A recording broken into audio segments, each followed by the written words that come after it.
Well, good afternoon, everyone, and welcome to the start of a brand new herping vlog.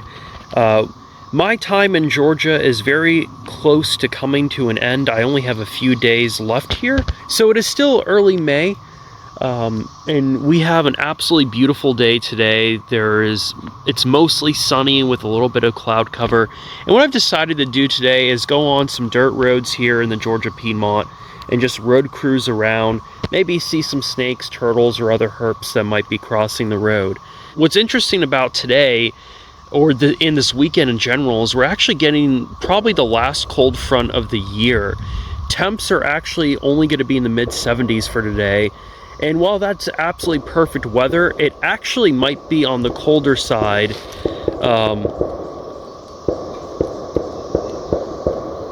Okay, it might be on the colder side to actually see some snakes on the road. I've been here for a little bit, haven't seen anything yet, but I'm just honestly enjoying a drive in this beautiful wooded habitat. So if I find something, I'll show it to you. So we got a couple turtles basking on logs in this little creek here, or river. There's one there, and there's one over there. I'm going to zoom in with my other camera so you can get a better shot of them, but those are the only herps that I've seen today in this classic muddy brown Georgia river.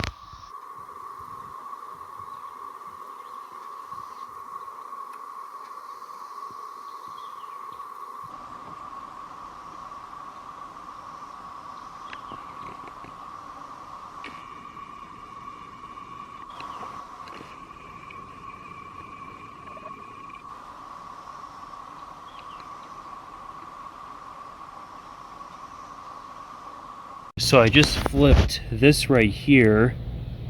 It's a big narrowmouth toad, an eastern narrowmouth toad, and there's another one right buried in here. So that's two narrowmouth toads and a couple turtles today so far.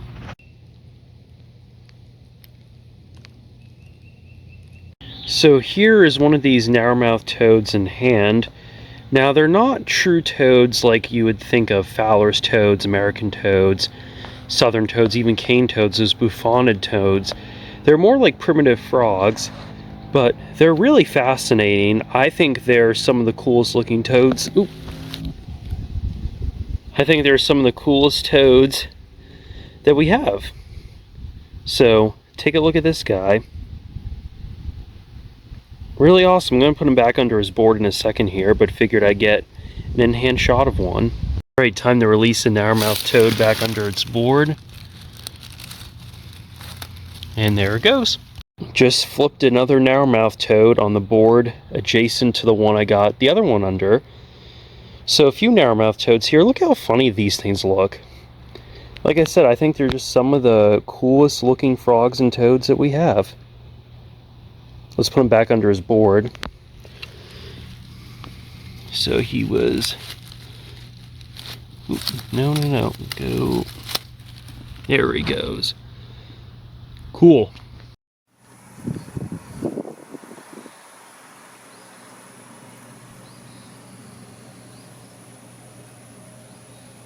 Got a really nice piece of green tin here.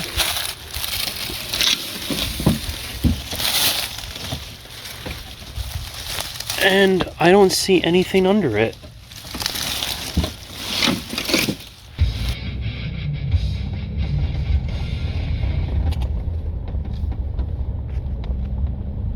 So I just found this box turtle upside down on the road. Now, judging by the appearance of it, it is probably a Florida box turtle. Where we are in Georgia right now, there is some integration between the eastern and the Florida box turtle. The good news is this turtle looks like it might be potentially a male, might have a little bit of an indent in the plastron. Now, I don't know what direction this turtle was heading, and literally I found it on its back. But I don't want to see it get hit. So what I'm going to do is I'm just going to put it right here off to the side of the road, and eventually it will come out of its shell and hopefully head, let me zoom out here a bit, hopefully head in that direction to the woods. So as you can see, we're kind of on a busy road right here, so I don't want this turtle to get hit, and hopefully it will be fine. We have, let's get a look at this guy. Looks like it's think that's a female. So yeah, right there, this looks like to be some species of cooter. I don't think this is a yellow-bellied slider. I don't know the exact species of if it's a Florida cooter or if it's a river cooter, depending on where we are, but I'll get a closer look at this turtle. Yeah, so here is the turtle. Now, I think this is a female, and she might be trying to nest in the middle of the road here. Why she would do that, I don't know, but she is in some more xeric, I guess it's more pine flatwoods, but there are xeric sandhills around here. So that's really interesting. Even in the more drier habitats, these river turtles are still taking advantage of the wetlands that are nearby. So I'm in South Georgia right now, and I just can't get over how amazing this habitat is. This is pretty much the pure definition of a xeric sandhill and what it looks like. Literally, there goes this little road that we're on right now. Temperatures are in the mid-80s. If we were here in the wintertime, I can only imagine what would be basking around any gopher tortoise burrows or moving around through here. What happens in the late spring and early summer is that the sandhills really start to get cooking temperature-wise, and I mean, it's very common they'll get well above 100 degrees. So a lot of these species that use like gopher tortoise burrows in the wintertime, like pine snakes, indigos, stuff like that, hightailed it out of the sandhills by now, just going to cooler riparian habitats. But I just can't get over how beautiful this area is. I mean, zoom out a little. Wow, this is incredible. Not going to be in this habitat for that much longer, but it is definitely one of my favorite habitats to explore. Well, classic staple of a sandhill, gopher tortoise burrow. No tortoise, but the burrow clearly appears to be active. You can see some tracks coming in and out of it. And I've seen plenty of gopher tortoises, especially over the past few years, but they are a really important species for these sandhill habitats. They basically, the burrows themselves provide refuge for almost 400 species of wildlife have been documented using them. So especially when there's burns and stuff like that, or fire, these animals take refuge in the tortoise burrows. So maybe we'll see a tortoise, and if we do, I'll try and show it to you. But this is, when I think of gopher tortoise habitat, when I think of a lot of species, this is the area that I'm thinking of. Good morning, everyone. We have a beautiful, mostly overcast day here. I am in South Georgia doing some road cruising today. The goal of today is to find a snake that I've never seen before, but I'm hoping we can also get some really cool bycatch as well. Nothing is guaranteed though. We could be out here for all day and not see anything until the very end, so I'm just going to do a ton of cruising and hopefully we can turn something up. So the first herp of the day is one I was not expecting. It is a hatchling gopher tortoise. I think this is the first time, maybe the second time I've ever seen a hatchling in the wild. And it was coming, you can see where the tracks are. I just saw it on the side of the road. I'm like, oh my god, it's a hatchling tortoise. So we'll make sure this guy gets off the road safely and see what else we can find. Well, this is always a good sign to see. These are the tracks of some snake, and whatever it was, it looks kind of big.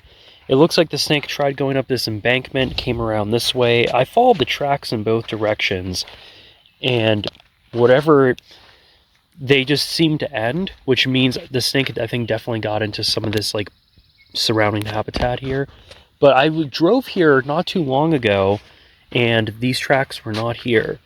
So something big crossed the road, and I don't know what it was, but that means the snakes are clearly moving. We just haven't seen any yet. Well, people, we have been cruising for hours today, and it was totally worth it, because right here, this is a young southern hognose snake that's in the process of shedding. Unfortunately, it looks like it's being attacked by ants right now, so that's not really good. I'm actually going to give this guy a hand here, and unbelievable. Alright everyone, so I just made sure the Simus got off the road safely. You can see it right over here. I'm not going to do anything else in that. It also is being attacked by ants, so I obviously wanted... Normally I would not have given it a hand, but in this situation I didn't want this snake to get run over or potentially predated on. So this is the 4th southern hognose snake I've ever seen, And up until about a year ago, this was one of my biggest targets to find. I was lucky enough last year to see 3 in October here in Georgia, and then a month later I actually got another one in Florida. So yeah, the southern hognose snake is definitely it's not the snake that I'm targeting today, but it's definitely one of the coolest bycatch species you can ask for. It's definitely one of the most imperiled snakes that we have, unfortunately. And it's just, yeah, there's not that many places where this snake occurs in Georgia. They're really only in a handful of areas. So to see one today is really cool. And honestly, I'm just glad that this snake is now heading the direction that it wanted to, and it looks like it got the ants off of it, which is a good thing. So that's awesome. It's been hours of seeing nothing, and finally got a southern hognose today, which is cool. Okay, everyone, I am calling it a day today for cruising and herping and in the sandhills. Today was a pretty good day. You can't use the words skunked and Simus and baby gopher tortoise in the same sentence. That totally made coming down here worth it, even if I didn't get to find my target species, which I think I still have a little bit of time to do that, so I'm not going to mention what that snake is until the end of this video, or if I find it. But I've been cruising for several hours a day. I still have a long drive to get back home, so I'm just going to pretty much wrap things up for today, unless I see something on my drive out. Otherwise, you'll see me the next time I'm herping.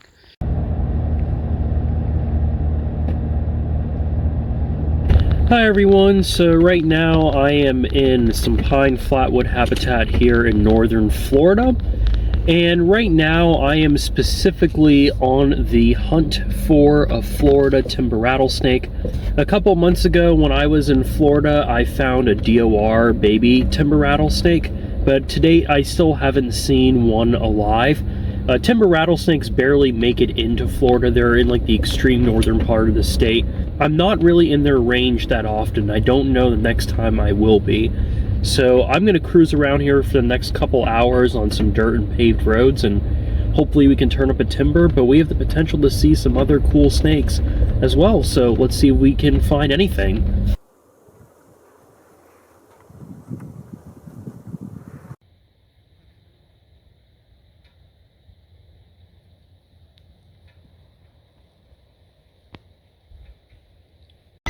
Alright, just got a snake on the road. It's not the one that I'm looking for. It's not a timber, but it is the iconic Florida cottonmouth. Let's get on this side of this. Oop, you gonna coil up, buddy? Exactly that. Really pretty. I'm in the shade here, but Florida cottonmouth, yep, that is the snake I've seen a bunch of times. I think this is only the second cottonmouth I've seen in 2024 though, but I've seen them previously, and there he goes. Chasing me with bloodthirsty intent. In fact, he's doing quite the opposite, running away. I would like for him to go in the direction he was heading in, but this is what cottonmouths do. So, yeah. We finally got a snake on a dirt road. Alright everyone, look how well this snake blends into the road. That's my first dusky pygmy in the state of Florida this year. I want to make sure this guy gets off the road because I've seen DORs out here. So I'm going to move him really quick. Okay everyone, so it didn't really pan out today regarding the timber rattlesnake. I decided to call it early and head out. I'm just filling up gas at a gas station right here. But honestly, getting a dusky pygmy and a cottonmouth was a pretty nice compromise. I don't know when the next time I'll be back up here in timber range in Florida, so it might be a while, but I figured I would at least try, and who knows, maybe in the future I will get one at some point.